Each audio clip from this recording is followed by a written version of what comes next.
ఖచ్చితంగా. కానీ ఇప్పుడు ఆర్టిఫిషియల్ ఇంటెలిజెన్స్ వచ్చిన తర్వాత పెరుగుతున్న సవాళ్ళు, అలాగే కొత్త కొత్త దేశాల్లో వస్తున్న న్యూ టెక్నాలజీ, ఈ సవాళ్ళను మనం ఎట్లా ఎదుర్కోవాలి?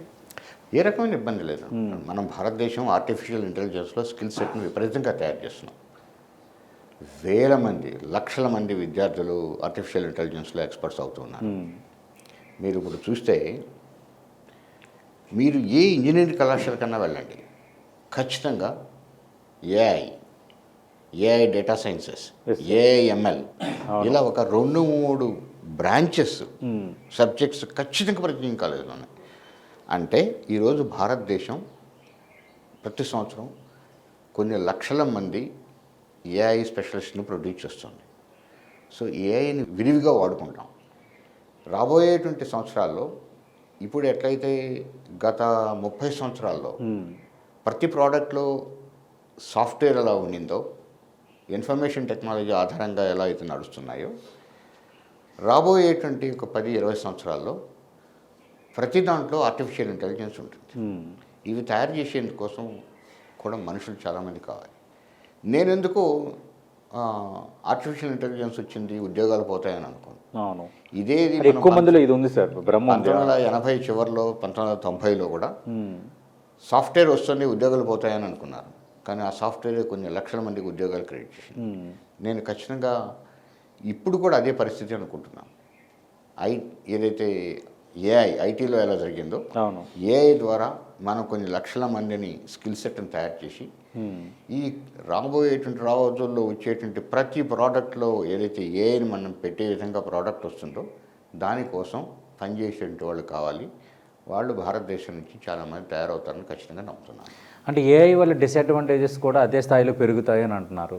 అంటే రక్షణ రంగం పరంగా డిసడ్వాంటేజెస్ ఏమైనా ఉంటాయా? ఇప్పుడు ఏ టెక్నాలజీ శత్రువు చేతిలో ఒక ఆయుధంగా ఏమైనా ప్రతి టెక్నాలజీకి దాన్ని పాజిటివ్గా వాడచ్చు, నెగటివ్గా వాడచ్చు. మీకు ఎగ్జాంపుల్ చెప్తాను. న్యూక్లియర్ ఉంది, పవర్కి వాడుకోవచ్చు, విధ్వంసానికి వాడుకోవచ్చు. ఐటీ వచ్చింది, ఇన్ఫర్మేషన్ టెక్నాలజీ, సాఫ్ట్వేర్ వచ్చింది, పాజిటివ్గా వాడుకున్నాం. దాంతోపాటు సైబర్ ఎఫెక్ట్స్ విపరీతంగా, సైబర్ క్రైమ్స్ వచ్చింది. అలానే ఆర్టిఫిషియల్ ఇంటెలిజెన్స్ వల్ల కూడా పాజిటివ్స్ ఉంటాయి, నెగటివ్స్ ఉంటాయి. వీటిని క్రమబద్ధీకరణ చేసి నెగటివ్స్ లేకుండా, నెగటివ్స్ రాకుండా ఉండే విధంగా ఉండేటువంటి రూల్స్, రెగ్యులేషన్స్, దానికి సంబంధించిన లాస్, ప్రాసెసెస్ ఇవన్నీ తీసుకురావటం అనేటువంటిది ప్రతి దేశానికి అవసరం. ప్రతి దేశం, ప్రపంచం మొత్తం కూడా దీని గురించి ఆలోచిస్తుంది. ఆ రకమైనటువంటి ఖచ్చితమైనటువంటి లాసు, దానికి సంబంధించిన రెగ్యులేషన్స్ ఖచ్చితంగా వస్తాయి. ప్రభుత్వం చాలా తీవ్రంగా ఆలోచిస్తుంది దాని గురించి. ఎవరో ఎక్కడో కొంతమంది వాటిని ఉపయోగించుకొని దొంగతనంగా ఇంకో విధంగా చేసేటువంటి నేరస్తులు ఉంటూనే ఉంటారు. ఆ నేరస్తులు పట్టుబడుతూ ఉంటారు. దాన్ని పట్టుకునేందుకు కావాల్సినటువంటి మళ్ళీ ఒక మెకానిజమ్స్ కూడా ఏర్పాటు చేయడం అనేది జరుగుతుంది. దాని నుంచి వరి అవుతూ టెక్నాలజీని మనం రానికుండా చేద్దాం అనుకోవటం తప్పు. ఓకే. అంటే ప్రస్తుతం భారత రక్షణ రంగానికి ఉన్న అవసరాలు ఏంటి సార్? భారత రక్షణ రంగానికి కావాల్సినటువంటి అవసరాలు ఏంటి అంటే, ఈరోజు మరింతగా విశ్వవిద్యాలయాల్లో, అకాడమిక్ ఇన్స్టిట్యూట్స్లో లోతైన పరిశోధన జరగాలి. ఇది నెంబర్ 1. రైట్. దానికి సంబంధించినటువంటి గొప్ప ఎక్స్పర్ట్స్ని విశ్వవిద్యాలయాల నుంచి తయారు చేయాలి. ఇదొకటి. రెండోది, ఒక్క డిఆర్డిఓ మాత్రమే మొత్తం రీసెర్చ్ అండ్ డెవలప్మెంట్ చేసే విధంగా కాకుండా ఇండస్ట్రీలో, ముఖ్యంగా ప్రైవేట్ ఇండస్ట్రీలో కూడా దీనికి సంబంధించిన R&D జరగాలి. ఇది ఇంకొక విషయం. దాని తర్వాత మనం ఏదైతే ప్రధానమంత్రి గారు చెప్పారో, మేక్ ఫర్ ద వరల్డ్ అని, అంటే ప్రపంచానికి మనం అమ్మే విధంగా ఉండేటువంటి ఎక్విప్మెంట్ని తయారు చేయటం అనేటువంటిది మూడో విషయం అంటున్నాను. అది చేస్తూ ప్రపంచానికి మనం అమ్మాలంటే నేను ఎప్పుడు 3 విషయాలు అనుకుంటున్నాను. ఒకటి, it should be an advanced equipment than the equipment which is available in the world. ప్రపంచంలో ఉన్నదానికంటే కూడా అత్యాధునికమైనటువంటి ఒక పరికరాన్ని, ఎక్విప్మెంట్ని, వెపన్ని మనం తయారు చేయాలి. This number 1. నెంబర్ 2, అది క్వాలిటీ బాగా ఉండేటువంటి ఐటమ్గా ఉండాలి.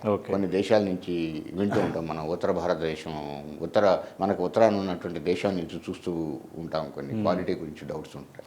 అలా కాకుండా భారతదేశం నుంచి ఇదిగో ఇది వచ్చింది ఈ సరుకు ఇది అంటే చాలా క్వాలిటీ ప్రోడక్ట్ అనేటువంటిది ఉండాలి. మూడోది తక్కువ ధరలో ఉండాలి. ఈ మూడిటికి అనుసంధానం చేసుకుంటూ మనం చేయగలిగిన రోజు ప్రపంచంలో మన ఎక్విప్మెంట్ అన్ని దగ్గరలో కనిపిస్తుంది. దీనికోసం మనందరం ప్రయత్నం చేయాలి, ముఖ్యంగా రక్షణ రంగంలో. ఒకటేమో భారతదేశానికి ఫస్ట్ మన దగ్గర అందరి దగ్గర లేనటువంటి ఎక్కువైన ఒక ఆయుధం మన దగ్గర ఉంది. అత్యాధునిక ఆయుధం ఉంది, అత్యంత అక్యురేట్గా పనిచేసేటువంటి ఆయుధం ఉంది. ఇది ఎవరి దగ్గర లేదు. ఇదొక మనకి ప్రైడ్ అనాలి, గౌరవం అనాలి, ఒక ప్రస్తుతం అలాగే ఏమైనా ఉంది సార్? అంటే మిగతా ఏ దేశం టెక్నాలజీతో చేయనిది సార్ ఒకటి మన దగ్గరే ఉన్నది. ఒకటి మొట్టమొదటిగా బ్రహ్మోస్ క్షిపణిని మనం తయారు చేసాం. బ్రహ్మోస్ క్షిపణిని తయారు చేసినప్పుడు ప్రపంచంలో ఎక్కడా కూడా సూపర్సానిక్ క్రూజ్ మిసైల్ లేదు. ఒక భారతదేశం దగ్గర మనతో పనిచేసినటువంటి రష్యా దగ్గర. ఈ మధ్యనే మీరు మీకు తెలిసిన ఉదాహరణ చెప్తున్నాను. Please sir. ఒక కొత్త యుద్ధ ట్యాంక్ని తయారు చేశాను, లైట్ వెయిట్ ట్యాంక్ అన్నారు. నాకు తెలిసి ఇట్లాంటి ట్యాంక్, ఇంత అత్యాధునిక ట్యాంక్ ప్రపంచంలో లేదు. ఓకే. ఈ లైట్ వెయిట్ ట్యాంక్ అనేటువంటిది ఇట్లాంటి మనం చేసినటువంటి అత్యాధునికమైన తక్కువ బరువు కలిగినటువంటి ట్యాంకు, పర్వతాల మీద తిరగలిగిన ట్యాంకు ప్రపంచంలో ఇట్లాంటి ట్యాంక్ ఉందని నేను అనుకుంటాను. అలానే ఈ మధ్య మీరు ఒక కొత్త క్షిపణిని ఒకటి మన వాళ్ళు ప్రయోగించారు. చాలా ఎక్కువ వేగంతో వెళుతుంది, చాలా ఎక్కువ దూరం వెళుతుంది. నాకు తెలిసి అట్లాంటి క్షిపణి కూడా ప్రపంచంలో ఎవరి దగ్గర లేదు, మన దగ్గరే ఉంది.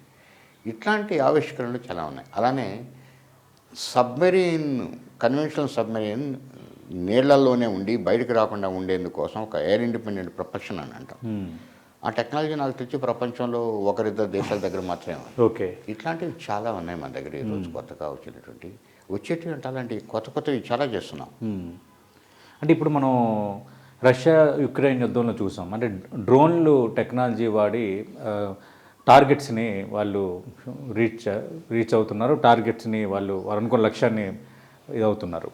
అంటే ఇప్పుడు రేపొద్దున్న ఇది ఎంతవరకు అడ్వాంటేజ్ అవుతుంది? అంటే డ్రోన్లు టెక్నాలజీ విషయంలో మనం ఎంతవరకు ముందడుగు వేస్తున్నాం? ఎప్పుడు యుద్ధరంగంలో మనం గత కొన్ని వందల సంవత్సరాలను చూస్తున్నప్పుడు కొత్త విషయాలు, కొత్త పరికరాలు రావడం అనేటువంటిది చాలా సాధారణమైనటువంటి విషయం. అంటే మెటలర్జీ ప్రాముఖ్యం వచ్చి గన్ను కనుక్కున్న రోజు సార్ అదొక కొత్త విషయం. అంటే గన్ను ఉన్నవాడే విజయం సాధిస్తాడు అని చెప్పారు. దానికి ముందర ఇంకా మీకు చెప్పాలంటే అలెగ్జాండర్ పురుషోత్తం యుద్ధం జరిగినప్పుడు అలెగ్జాండర్ సైనికులు అప్పటి వరకు గజదళాన్ని చూడలేదు. గజదళాన్ని చూసి వాళ్ళు భయపడి పారిపోయారు మొదటి రోజు. ఓకే. దాన్ని ఏమన్నారంటే వాళ్ళు ఆ రోజుల్లో ఇంగ్లీష్లో మూవింగ్ మౌంటైన్స్ అన్నారు. అదొక సైకలాజికల్గా ఒక భయం. అట్లాంటివి కొత్తగా ఆవిష్కరణలు వస్తూ ఉంటాయి. ఇప్పుడు కొత్తగా వచ్చినటువంటి technologies are drone based technologies, drones and drones based technologies. ఇవి యుద్ధం కాని సమయంలో కూడా రకరకాల అంటే టెర్రరిస్టిక్ ఆర్గనైజేషన్స్ ఇవి కూడా వాడేటువంటి అవకాశాలు దండిగా ఉన్నాయి. ఈ రకమైన టెక్నాలజీస్ ప్రతి ఒక్కరూ దాన్ని సమకూర్చుకోవడం జరుగుతుంది. భారతదేశంలో ఈరోజు ఈ డ్రోన్ బేస్డ్ టెక్నాలజీస్ని పూర్తిగా యువతే తయారు చేస్తున్నారు. పూర్తిగా యువత. దాదాపు ఈరోజు 350 స్టార్టప్స్ దేశంలో డ్రోన్స్ మీద పనిచేయటువంటి స్టార్టప్స్ ఉన్నాయి. రకరకాల టెక్నాలజీస్ని తీసుకొని వస్తున్నారు.